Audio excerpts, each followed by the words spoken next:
Basta Batas. Basta Batas. Basta Batas. Doktora, matanong ko lang po kasi dun sa yung sa pag-donate ng organ, may isa po akong narinig noon ang issue tungkol sa bakit konti lang yung gustong mag-donate. Kasi parang halimbawa, kagaya ng minention nyo kanina, na aksidente, di ba?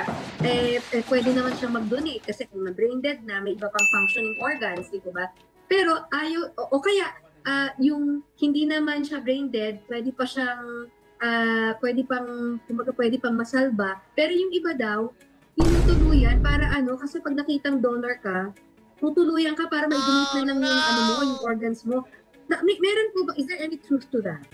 Hindi po, because the transplant team who will evaluate the donor, hindi ho sila pumapasok doon sa eksena hanggat hindi sila tinatawag. And kailangan po brain dead na ang patient bago po sila pumasok at humingi ng consent para sa pag-donate ng kidney. So the transplant team po, they're not involved in the medical care of the potential donor.